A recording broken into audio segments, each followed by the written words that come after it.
Now we move on to the 2D Naruto games, and I honestly think that these are probably one of the most well-known Naruto games on the PS2, and some of these are actually my favorite games of all time. And for the Naruto Ultimate Ninja series, there are actually 5 entries, and only 4 of them got released in the West, oddly enough, but I think it's just due to the fact that, like, number 5 came so late into Lifetime, and I'm guessing Bandai or something didn't want to, like, dub the rest of them, so 5 only got a European release, but, like, oh, a European and Japan, but I think the European version has, like, the English text, so I'll probably be playing that version at most. But I think the series is still fine on its own if you even if you just play the first 4 games. But in the case of today's video, I'll be going into the first one, and this is probably my least favorite of all the other games so far. Let's actually go over the story first, and frankly, there isn't much. All the story is just smaller story bits for each of the playable characters, except for like 2 of them that are unlocked through the mission mode, but obviously I'll go there, I'll talk about that a little bit later, but again, for the characters you can play in story mode, it's just a series of battles, I think like 7 battles at the most, and just a little bit cutscenes in between them, and then some of them have stuff relating to the actual canon arcs, like for example, Naruto's, I think you have to go fight Zabuza on Haku, and then for Orochimaru, I think it's something relating to the destruction of the Leaf Village, at least the first time, but that's really it for the story mode. But in the case of the story mode, you also get like a small little like scene at the end that shows like the character was doing something. For example, Rock Lee's ending, it's just him with Mike Guy being all happy and like, oh, he did so greatly, and it's just stuff like that. And honestly, I think it makes it kind of better to see the ending just because each character has their own different ending, and it's kind of cute just to see which one who has it. It's stuff like that. But another thing I kind of did like with the battles is that like when you transition into the battle, it's kind of like going down manga panel style, and it's just like one character talks and moves to the next character, and then goes like a shot between like them facing off each other, and then it starts. And honestly, I love this little touch, and I don't think the other games have this. It's just kind of annoying that they took it out, but what can you do?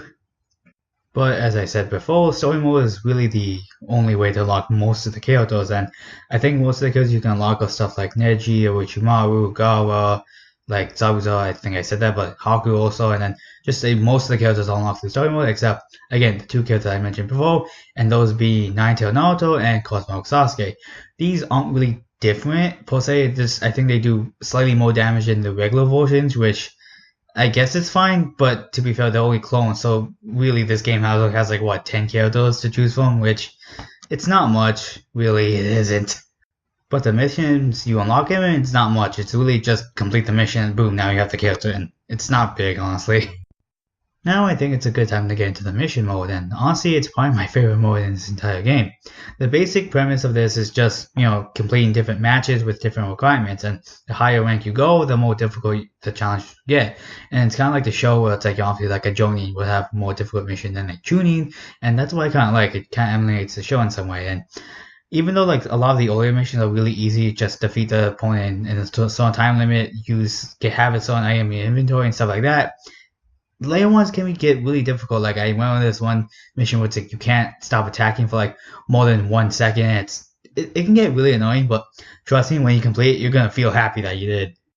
And this mode actually is the easiest one to get money because you can actually get money through any mode except like practice and like the shop and stuff. But like doing any fights, you maybe get like maybe like 100, 200 gold at most. But in the mission mode, I think like the lowest ranking missions, so like the in-training ones, can give you at least like 1,000 gold a match at minimum, I think. But again, easy way to gain money so you can get stuff. But I'll probably explain that a little bit later. There's also a 2-player battle mode, which is kind of standard for a fighting game, and the last option, which I think is kind of worth it, is the shop. You can buy collectibles here, and you can just view them in Naruto's room, and you get money from the other modes, like mission mode, as I was talking about before, and just a fun little distraction just to look at stuff.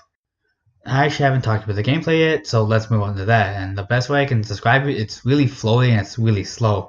The combos in this game are really just different presses of the circle button combined with different directions, and each character has mostly the same inputs, just different attacks depending on who you're playing. And since this is Naruto, you can also use their jutsus depending on the character, and you actually have 2 of them. One of them being down circle, and the other one just by pressing circle button a bunch of times and then a different direction depending on the character. Like I think Rock Lee's is circle, left, circle, and then it's just really annoying. Like they change this in the second game, which is kind of nice, but like you have to deal with it in this game. It's kind of annoying.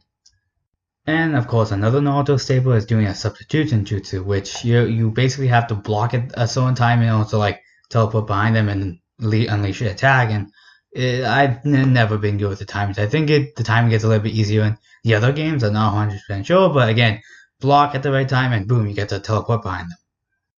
Also, speaking of jutsus, there's the ultimate jutsu, and each character, except for Nine-Tail Naruto and Cosmo Sase, has 3 levels, and each being stronger than the last. Obviously, this wastes chakra depending on which level you use, and you just want to use it sparingly. And also, I think in this game, the substitution jutsu doesn't waste any chakra, because I think in the other games later on it does, but I don't know why it doesn't in this game, so, have fun with that. And now the last real thing in this game, the support characters. And I think each character has around 2-ish. Like, for example, if you use the same character twice, one of them will have a different one, the other one will have obviously a different one. I think, like, for example, if you have Kakashi, I think one will be, like, say, Sasuke, and the other one will be Guy. I'm not 100% sure. It's been a while, but, something like that. I honestly kind of find it really nice. But what the support characters do, they give you some special items, like for example the gut weight, which lowers the opponent's speed, or an item that you can use him to call up in battle. Like for example, if you call up Guy, you just like do dynamic entry and stuff like that. And this again depends on which character is summoned. And also one last thing, you can actually do 2 things with this spell. You can either steal the opponent's item and you also get a little bit of chakra from that, or you can actually attack the other person's support just to knock him out and like so your opponent doesn't get the item, which is kind of fun and it's kind of a good strategy in case you really don't want your opponent to get an advantage. And that's pretty much Ultimate Ninja 1, and do I like it?